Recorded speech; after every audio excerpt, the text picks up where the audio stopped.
ବର୍ତ୍ତମାନ ବଡ଼ ଖବର ପାଣିପାଗକୁ ନେଇ ବଡ଼ ସୂଚନା ନୂଆ ଅପଡେଟ୍। ତେବେ ପଛକୁ ପଛ ମାଡ଼ି ଆସୁଛି ତିନୋଟି ଲଘୁଚାପ। ତୀବ୍ର ବେଗରେ ମାଡ଼ି ଆସୁଛି ବାତ୍ୟା ସାଙ୍ଗକୁ ତିନୋଟି ଲଘୁଚାପ।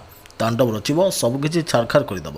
ଏହିସବୁ ଜିଲ୍ଲାକୁ ୱାର୍ଣ୍ଣିଂ ଜାରି କରିଛି ପାଣିପାଗ ବିଭାଗ। ତେବେ କେଉଁ ସବୁ ଜିଲ୍ଲା କ'ଣ ରହିଛି ଡିଟେଲ୍ସ ଇନଫର୍ମେସନ୍ ଆଜିର ଭିଡ଼ିଓରେ ଆପଣମାନେ ଜାଣିପାରିବେ। ତା ପୂର୍ବରୁ ଭିଡ଼ିଓକୁ ଲାଇକ୍ କରନ୍ତୁ, ଯଦି ପାରୁଛନ୍ତି ଆପଣଙ୍କର ସାଙ୍ଗସାଥୀମାନଙ୍କୁ ଭିଡ଼ିଓଟିକୁ ସେୟାର କରିନିଅନ୍ତୁ। जदि फ्रेंड्स आपने आमर ये चैनल नुआ ही वीडियो देखुंते पूर्व केवे भी सब्सक्राइब करना तेज निहाती चैनल को सब्सक्राइब करने सहित पाखे आसुवा बेल आइकन को बजाय रखि था। तेज बंगोपसागर पछक पछ लघुचाप गोटे नुहे लगातार माड़ी आसूची तीनोटी लघुचाप नहीं आकलन करिपाग विज्ञानी शरत साहू। गोटे लघुचाप आज सृष्टि होता बेले जहाँकि एवं सक्रिय रही।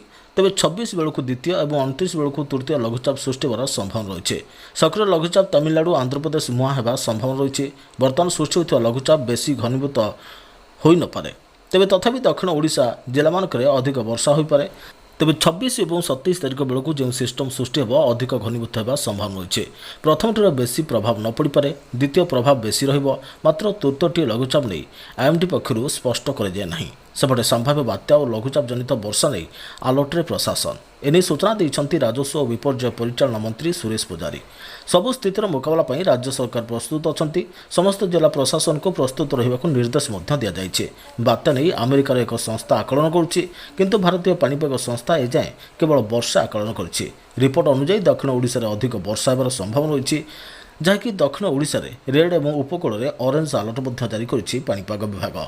सेपटे भुवनेश्वर, कटक, बरला, राउरकेला, संबलपुर, बालेश्वर, बारिपदा, जाजपुर, फुलबाणी और बरगढ़ को आंशिक मेघ पर सतर्क सूचना जारी कर कालीठार बढ़ी पारे वर्षार परिमाण। एवं पाणीपाग विभाग सतर्क सूचना सप्ताहे प्रबल वर्षा। पाणीपाग विभाग सूचना अनुଯାयी आज लघुचाप सृष्टि होवार संभावना रही। तेज बंगोपसागर यह लघुचाप सृष्टि हो आसंता यह अवपात परिणत होवार संभावना रही।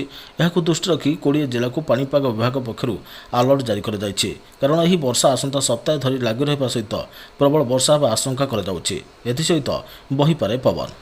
तेज बात्या नहीं बर्तमान सुधा कौन सूचना दि जाए ना, यह स्पष्ट कर भुवनेश्वर पाणीपाग केन्द्र निर्देशिका मनोरमा महांती। से कहते बात्या हबार 10 ରୁ 12 दिन पूर्व भारतीय पाणीपाग विभाग पक्षर सूचना दि जाए। एपर्यंत कौन सूचना आसनी, तेज सप्ताह जाए वर्षार आकलन करिछि पाणीपाग विभाग। यही अवपात जो राज्य में आसंता 5 ରୁ 7 दिन वर्षा लगी रहिबो। केतेक स्थान में बिजुली घड़घड़ी होबार मध्य सतर्क सूचना जारी करिछि विभाग। पुरी, खोर्धा, नयगढ़, गंजाम, गजपति, कलाहांडी, कंधमाल, रायगड़ा आदि जिलार किछि स्थान में हल्का मध्यम धरण वर्षा होगा बेले किछि जिले में प्रबल वर्षी पारे। केन्दुझर, मयूरभंज, ढेंकानाल, अनुगुल, नयगढ़, कंधमाल, रायगड़ा, कोरापुट और मालकानगिरी जिले में घड़घड़ी बिजुली सहित वर्षा हो पारे। तेज आसंता काली दक्षिण ओडिशार किछि जिले में प्रबल अति प्रबल वर्षा होवार संभावना रही। तेज 22 और 23 तारिख में उपकूलवर्ती और दक्षिण अभ्यंतरीण जिले में वर्षा होवार आकलन करिछि पाणीपाग विभाग। 24 तारिख बेलू वर्षा बढ़िवार संभावना रही।